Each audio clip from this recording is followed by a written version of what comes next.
महाराष्ट्र नवनिर्माण सेना के प्रमुख राज ठाकरे ने यूपी के प्रयागराज में हाल ही में संपन्न हुए महाकुंभ को लेकर बयान दिया है।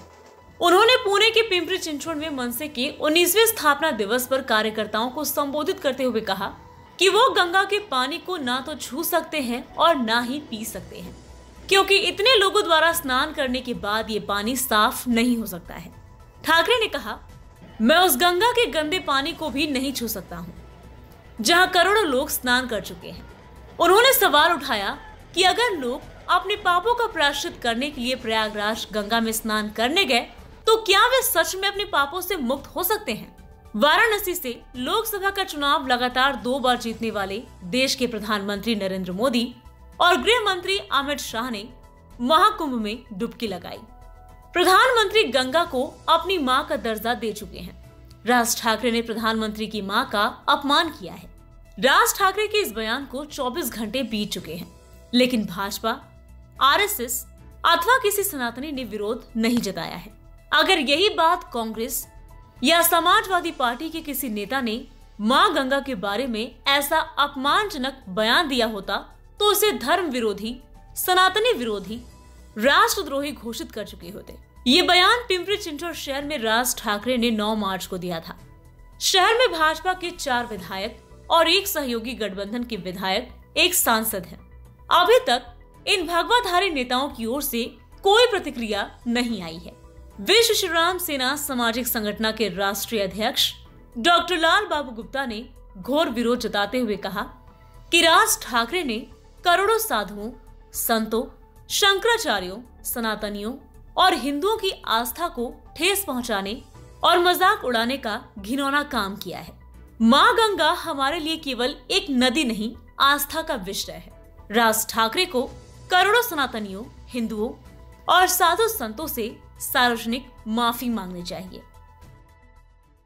लहान असताना वडील कुठेतरी मोगलांकडे चाकरी करतायत हे ज्या मुलीला पाहवलं नाही, लग्न झाल्यानंतर आपला पती कोणाकडे तरी मोगलांकडे आहे हे ज्या मुलीला, स्त्रीला पाहवलं नाही, जिने आपल्या पतीला बंड करायला लावलं, तिच्या मनात सुरुवातीपासून स्वराज्य नावाची गोष्ट ज्या महिलेच्या, मातेच्या मनामध्ये होती, तिने आपल्या मुलाकडनं ते स्वराज्य घडवून आणलं। परंतु या सगळ्या इतिहासाच्या मागे एका स्त्रीचं मन होतं, एका महिलेचं मन होतं, ते आपण विसरतो। आज महाराष्ट्रामध्ये इतक्या महिला होऊन गेल्या, महाराष्ट्रात म्हणजे देशामध्ये पहिली महिला डॉक्टर झाल्या त्या महिला जोशी, आनंदीबाई जोशी। आपण विचार करतो काय महिलांचा? इतक्या महिलांचं योगदान आहे आणि खास करून महाराष्ट्रातनं, म्हणजे जर समजा तुम्ही सर्वात पुढारलेल्या जर स्त्रिया म्हणून जर समजा बघितल्या, इतिहासामध्ये काढून बघा तुम्ही, सर्वात पुढारलेल्या स्त्रिया, तुम्हाला सर्वात पुढारलेल्या स्त्रिया या महाराष्ट्रात मिळतील।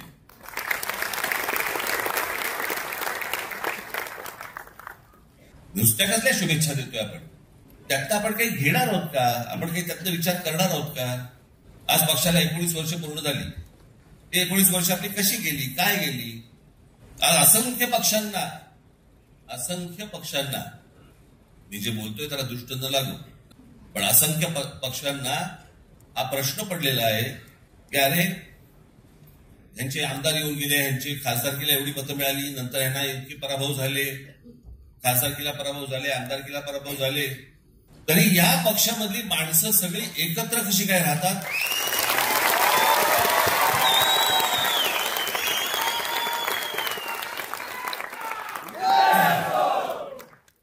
फेरीवाले तरी असतात, आपले कष्ट काम करत असतात, कष्टाने काम करत असतात, कष्ट घेत असतात, पण हे आत्ताचे जे राजकीय फेरीवाले आलेत ना, असे फेरीवाले माझ्या पक्षात नाही, आपल्या पक्षात नाहीयेत। आज या फुटपाथवर तिकडनं म्हणून गोळा मारला की त्या फुटपाथवर हे असले राजकीय फेरीवाले आपल्याला नाही उभे करायचे आहेत। आपल्याला जे बांधायचंय, आपण खणखणीत दुकान बांधू, फेरीवाले नाही होणार।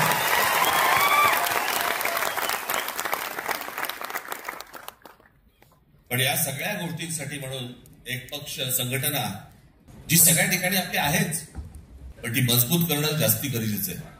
कालपर्यंत माझा जो गटाध्यक्ष आहे इथपर्यंत त्याला त्याच्या घरच्यांना पण वाटलं पाहिजे की नाही माझ्या मुलाची काळजी घेतायत, त्याच्याशी कोणतरी बोलतायत. आणि म्हणून पुढच्या 2 दिवसामध्ये त्याला एक आत्ता आकार दिलेला आहे मी. थोडंसं मी त्याचं एक गोष्ट लिहून आणली होती, पण ती काय आखी नाहीये. हे इथे सगळे जेवढे बसलेले आहेत व्यासपीठावरती माझ्या सकट, प्रत्येकाचं काम काय तुमच्या सकट, खाली आपल्या महाराष्ट्र सैनिकासकट प्रत्येकाचं काम काय असणार आणि ते दर 15 दिवसाला तपासलं जाणार.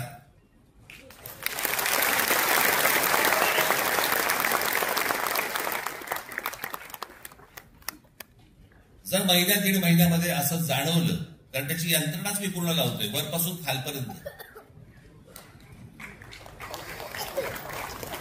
जर जाणवलं मला की हा पदाधिकारी तो कोणी का असेना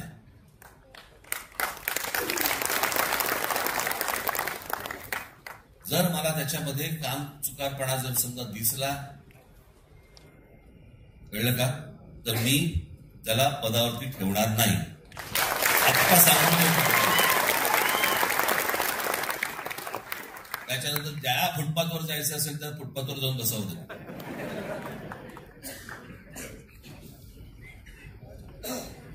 परंतु ती गोष्ट त्याच्यापुढे ती होणार नाही. मी काल मला सांगितलं कोणीतरी, त्या दिवशी एक मेळावा बैठक लावली होती मुंबईला, आणि काही मुंबईचे शाखाध्यक्ष आणि काही उपविभागाध्यक्ष आणि विभागाध्यक्ष काही हे हजर झाले नाहीत. म्हणजे हजर झाले नाहीत, त्यांची हजेरी घेतली आणि मग प्रत्येकाला विचारलं. मग काय कारण एक घरचे हे आजारी होते, ते होतं काहीतरी. बघ त्यातल्या 5-6 जणांनी सांगितलं साहेब कुंभला गेलो होतो. म्हटलं गजळानं करता कशाला पाप.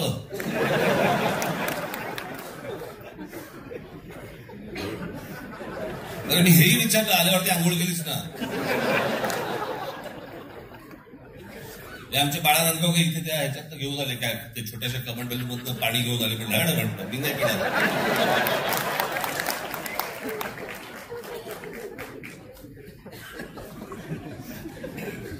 अहो मला सांगा, आता तो सोशल मीडिया आल्या पूर्वीच्या काळात ठीक होती. मी त्या सोशल मीडियावरती बघतोय माणसं, तिथे आलेल्या बाया बिया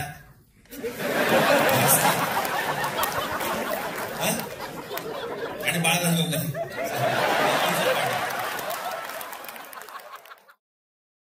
bureau report, VSRS news, Pimpri Chinchwad.